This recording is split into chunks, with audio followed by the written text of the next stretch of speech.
Pregnant nurse बहू। सुषमा की बहू विनीता एक हॉस्पिटल में नर्स थी, लेकिन उसे डॉक्टर से भी ज्यादा नॉलेज थी।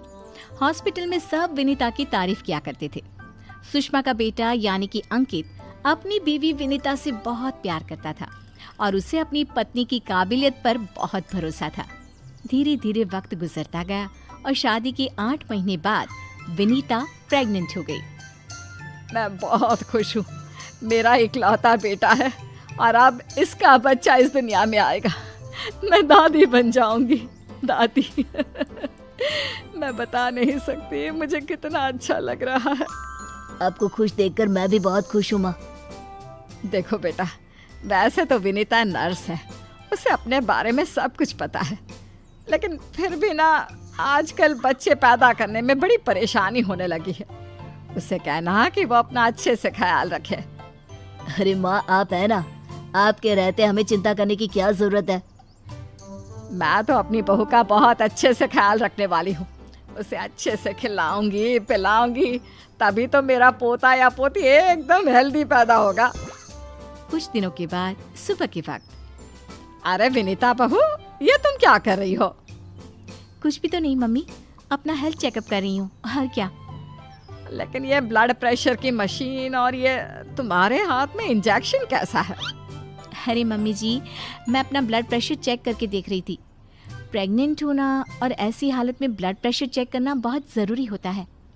लेकिन बेटा, इन सब कामों के लिए तुम्हें डॉक्टर के पास जाना चाहिए। अपना चेकअप खुद करने की क्या ज़रूरत है? और ये इंजेक्शन किस लिए लाई हो? मम्मी जी, इससे मैं अपना ब्लड सैंपल लूंगी और हॉस्पिटल में जाकर अपना ब्लड चेक करवा लूंगी। अरे ऐसा भी कोई करता है भला? अपने खुद के हाथ से खुद का ब्लड सैंपल भी कोई निकालता है क्या? मम्मी जी, ये मेरा रोज का काम है, इसमें क्या है? मैं जब खुद से ये सब कर सकती हूँ तो किसी और से क्यों करवाऊँ? अच्छा ठीक है, जैसा तुम्हें सही लगे। कुछ दिनों के बाद सुषमा अपनी बहू को फिर से इंजेक्शन लगाते हुए देखती है और अंकित भी उस वक्त वहीं पर था। अरे विनीता, ये तुम क्या कर रही हो? तुम प्रेग्नेंट हो, इस तरह खुद को इंजेक्शन लगाने की क्या जरूरत है? अब तू ही समझा बेटा। पिछली बार भी अपना ब्लड सैंपल खुद ही कलेक्ट कर रही थी, तब भी मैंने इसे समझाने की कोशिश की थी, लेकिन ये तो मेरी बात सुनती ही नहीं। अरे मम्मी जी, मैंने पहले भी कहा था ना, बड़े हॉस्पिटल में नर्स हूँ मैं, और क्या करना है क्या नहीं मुझे अच्छी तरह पता है। हाँ, लेकिन तुम खुद को इंजेक्शन क्यों लगा रही हो? अरे इंजेक्शन नहीं है, प्रेगनेंसी में कुछ वैक्सीन लगवाने होते हैं, बस वही लगा रही हूँ, और क्या। और फिर एक दिन रात को अचानक विनीता की तबीयत खराब हो जाती है। क्या हुआ विनीता? तुम ठीक तो हो? तुम तो खुद अपना इतना ख्याल रखती हो, तुम्हारी तबीयत कैसे बिगड़ गई? पता नहीं अंकित, ऐसा लग रहा है कि वीकनेस हो रही है, बहुत कमजोर सा महसूस कर रही हूँ पिछले कुछ दिनों से। तुमने तो अपना ब्लड सैंपल दिया था ना हॉस्पिटल में, उसकी रिपोर्ट आई या नहीं? कल सुबह ही आ जाएगी, तब सब कुछ पता चल जाएगा। अगले दिन सुबह के वक्त। विनीता, तुम्हारी ब्लड रिपोर्ट तो आ चुकी है। तुम्हारी बॉडी में तो आयरन की बहुत कमी है, देखो तो जरा। अरे हाँ, इसके हिसाब से तो मुझे ब्लड चढ़ाना चाहिए, वरना डिलीवरी के वक्त बच्चे को प्रॉब्लम हो सकती है। मैं एक काम करती हूँ, ब्लड चढ़वा लेती हूँ। ऐसा कैसे ब्लड चढ़वा लेती हूँ? पहले डॉक्टर से जाकर पता करो और हॉस्पिटल में जाकर ब्लड चढ़वाओ। ये सब काम बिना किसी डॉक्टर की सलाह के नहीं करना चाहिए। मम्मी जी, आप फिर से शुरू हो गई ना। क्या करना है क्या नहीं मैं अच्छे से जानती हूँ, मैं खुद कर लूंगी। और विनीता हॉस्पिटल से ब्लड की बोतल का इंतजाम करती है और खुद अपने ही हाथों से खुद को घर में रहकर ब्लड चढ़ा लेती है। अगले दिन। विनीता, अब तुम्हारी तबीयत कैसी है? देखो, मुझे पता था ब्लड चढ़ते ही मेरी सारी वीकनेस दूर हो जाएगी। मुझे बहुत अच्छा लग रहा है, एकदम ठीक हूँ मैं।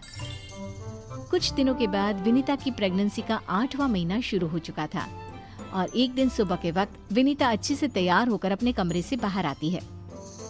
क्या हुआ विनीता, सुबह सुबह कहाँ जा रही हो?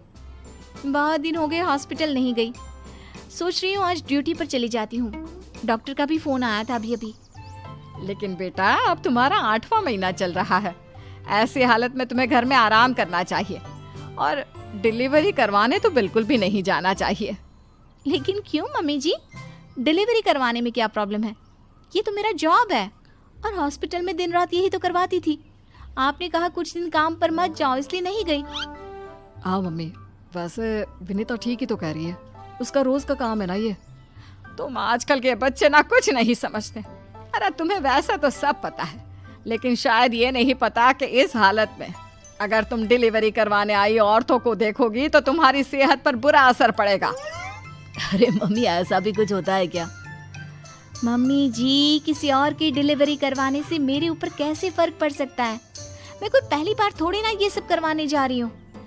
विनीता अपनी सास की एक नहीं सुनती और हॉस्पिटल चली जाती है। वहां से वापस आने के बाद, अरे मम्मी जी, आपको मेरी बहुत चिंता हो रही थी ना? ये देखिए, मैं बिल्कुल ठीक ठाक हूँ, अब आपको परेशान होने की जरूरत नहीं है। और जानती है, पूरी 5 डिलीवरी करवा कर आई हूँ, वो भी नॉर्मल वाली। देखा मम्मी, मैंने कहा था ना विनीता को नहीं होगा कुछ भी। वो बिल्कुल ठीक है। चलो अच्छा है बहू, मैं भी तो यही चाहती हूँ कि तू एकदम ठीक रहे। और आजकल जिसे देखो उसके ऑपरेशन से बच्चे होते हैं, ये देख देख करना बहुत डर लगता है। चिंता मत कीजिए मम्मी जी, मुझे कुछ नहीं होगा। मैं नर्स हूँ ना, रोज हॉस्पिटल में औरतों को सिखाती हूँ कि कैसे अपना ध्यान रखें ताकि नॉर्मल डिलीवरी हो। तभी अचानक हॉस्पिटल से डॉक्टर का कॉल आता है। कॉल पर बात करने के बाद, मम्मी जी, एक इमरजेंसी केस आ गया है, मुझे जाना होगा। अरे लेकिन अभी तो आई हो, कैसी डॉक्टर है तुम्हारी? उसे पता नहीं चलता क्या कि तुम प्रेग्नेंट हो? ऐसी हालत में तुम्हें ना बुलाए। अरे नहीं मम्मी जी, डॉक्टर की भी मजबूरी है। कह रही थी काफी सीरियस केस है और हॉस्पिटल में उन्हें किसी दूसरी नर्स पर इतना भरोसा नहीं जितना मुझ पर है। मुझे लगता है कि तुम्हें मना कर देना चाहिए बहू। कुछ नहीं होगा मुझे मम्मी जी, मैं अभी डिलीवरी करवा के आती हूँ। कुछ देर बाद अंकित के पास हॉस्पिटल से फोन आता है। अरे मम्मी, जल्दी हॉस्पिटल चलिए, वहाँ विनीता की तबीयत खराब हो गई है। हे भगवान, सब ठीक करना, मुझे तो पहले ही डर लग रहा था। अंकित और सुषमा हॉस्पिटल पहुंचते हैं। क्या हुआ विनीता को? वो क्या है ना, विनीता एक नॉर्मल डिलीवरी करवा रही थी। केस बहुत ही सीरियस था और उस लेडी को बहुत ज्यादा प्रॉब्लम हो रही थी। क्योंकि विनीता खुद प्रेग्नेंट है तो वो अचानक से घबरा गई और उसे लेबर पेन शुरू हो गया। लेकिन अभी तो मेरी बहू का सिर्फ 8वां महीना चल रहा है। देखिए, ऐसा हो जाता है। उस औरत को दर्द में देखकर घबराहट की वजह से विनीता को ये हुआ है। अरे डॉक्टर, लेकिन डरने की कोई बात तो नहीं है ना? नहीं नहीं, ऐसा कुछ नहीं, हमने उसे एडमिट कर लिया है। तभी सब देखते हैं कि विनीता अपने हाथ में एक छोटे से बच्चे को लिए बाहर आती है। अरे विनीता, तुम्हारी तो तबीयत ठीक नहीं थी, तुम्हें दर्द हो रहा था, तुम बाहर क्यों आ गई? अरे दर्द हो रहा था तो क्या हुआ, मैंने वो दवाई ले ली जिससे जल्दी आने वाले लेबर पेन रुक जाते हैं।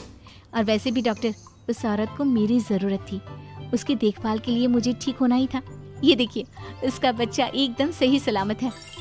अरे वाह मेरी बहू, तूने तो अपने तबीयत की परवाह ना करके किसी और की जान बचाई। मुझे तुम पर गर्व है विनीता। ऐसे ही थोड़ी ना वो हॉस्पिटल की सबसे अच्छी नर्स बनी है। मैंने कहा था ना मम्मी जी, मैं नर्स हूँ, मुझे अपने से पहले दूसरों की तकलीफ दिखाई देती है और मैं पहले अपने मरीजों की जान बचाती हूँ, फिर खुद की।